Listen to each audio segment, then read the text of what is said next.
Good morning dear students. मैं आपका गणित अध्यापक शुभम तिवारी, माया ज्ञानोदय संस्कार अकादमी बिरधा ललितपुर से आप सभी कक्षा 7 के विद्यार्थियों का आज की इस वीडियो कक्षा में हार्दिक स्वागत करता हूं। विद्यार्थियों, आज 25 जनवरी 2021 है, दिन सोमवार।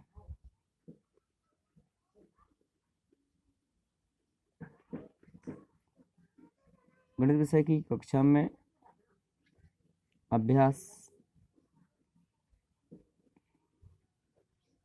7B का क्वेश्चन नंबर 6वां सॉल्व करेंगे। क्या है? एक मोटर कार एक स्थान से दूसरे स्थान तक 40 किलोमीटर प्रति घंटा की चाल से चलकर 3 घंटे में पहुंचती है। यदि चाल घट करके 30 किलोमीटर प्रति घंटा हो जाए तो बताओ वह कार उस दूरी को कितने घंटे में तय करेगी। विद्यार्थियों, कार है जो एक स्थान से दूसरे स्थान तक पहुंचने में 40 किलोमीटर प्रति घंटा की चाल से चल रही है, तो समय उसे 3 घंटे का लगता है। अब जब चाल घटकर 30 किलोमीटर प्रति घंटा है तो समय कितना लगेगा, तो ये हमें ज्ञात करना है। तो आइए इसको सॉल्व करें। तो दो राशियां हैं, एक तो चाल है, दूसरा है समय। तो चाल जब 40 किलोमीटर प्रति घंटा है तो दो राशियां, एक तो चाल, दूसरा है समय। तो 40 किलोमीटर प्रति घंटा चाल है, समय लगता है 3 घंटे। अब चाल घटकर वही है 30 किलोमीटर प्रति घंटा, तो जो समय है वो कितना लगेगा, तो मान लिया x घंटे लगेंगे। अब इसका जो अनुपातिक संबंध होगा वो सीधा होगा, इसका जो अनुपातिक संबंध होगा वो विपरीत होगा। अर्थात 40 का अनुपात इससे निकालेंगे 30 के सापेक्ष, x का 3, दोनों श्रेणियों में जो अनुपात हैं वो बराबर होंगे। क्यों? जिस अनुपात में चाल का मान घटा हुआ है उसी अनुपात में समय का मान बढ़ा हुआ है, तो यहाँ पर दोनों अनुपात समान होंगे। अब यहाँ पर समानुपात की क्रिया क्या है? बाह्य पदों का गुणनफल बराबर मध्य पदों का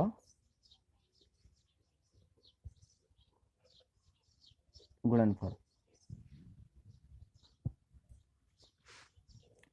तो बाह्य पदों का गुणनफल क्या होगा? 40 गुणे 3, मध्य पद होंगे 30 गुणे x। x का मान निकालना है तो 40 गुणे 3 भागे 30, 3 दशारम 30, 10 चौका 40। x बराबर कितना है? 4 घंटा। अर्थात जब कोई कार किसी दूरी को या एक स्थान से दूसरे स्थान तक जाने में 40 किलोमीटर प्रति घंटा की चाल से 3 घंटे का समय लेती है, तो वही कार उसी स्थान से दूसरे स्थान पर पहुंचने में 30 किलोमीटर प्रति घंटा की चाल से उसको समय लगेगा 4 घंटे का। तो ये क्वेश्चन नंबर 6 अभी मैंने हल किया। अब क्वेश्चन नंबर 7वां हल करते हैं। तो क्वेश्चन संख्या 7 को सॉल्व करते हैं।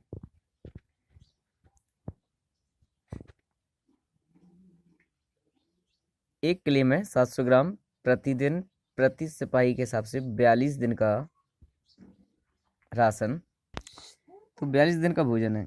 यदि प्रतिदिन का भोजन 600 किलोग्राम प्रति सिपाही कर दिया जाए तो भोजन कितने दिनों के लिए पर्याप्त होगा। विद्यार्थियों, जब 700 ग्राम प्रति सिपाही के हिसाब से भोजन दिया जाता है तो 42 दिन चलता है। अब अगर हम 100 ग्राम प्रति सिपाही के हिसाब से कटौती कर दें तो जिस रेशियो में कटौती होगी उसी रेशियो में दिनों की संख्या यहाँ बढ़ जाएगी। तो आइए इसको सॉल्व करते हैं। तो इसको आइए सॉल्व करें। तो यहाँ है भोजन की मात्रा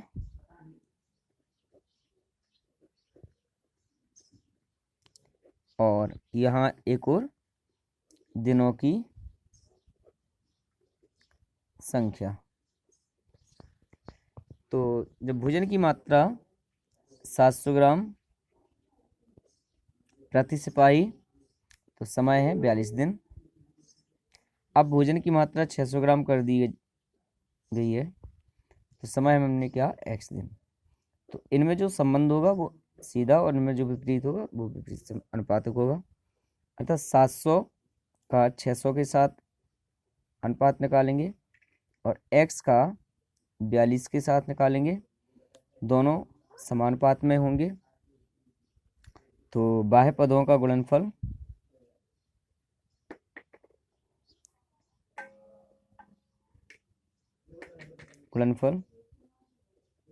बराबर मध्य पदों का गुणनफल।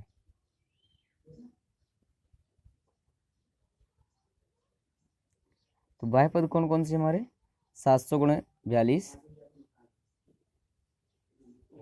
बराबर x गुणे 600। इसके बाद भाग दे दीजिएगा, तो जी x का मान होगा 700 गुणे 42 बटे 600। तो 2 जीरो कट जाएंगे, 6 कम 6, 6 7 42, x बराबर 49 दिन। अर्थात अगर एक व्यक्ति को 600 ग्राम भोजन दिया जाए तो भोजन दिनों की संख्या में एक हफ्ते का इजाफा हो जाएगा। विद्यार्थियों, ये थी आज की गणित की विषय की कक्षा। कल फिर पुनः उपस्थित होकर के नई कक्षा के साथ उपस्थित होंगे। तब तक के लिए नमस्कार।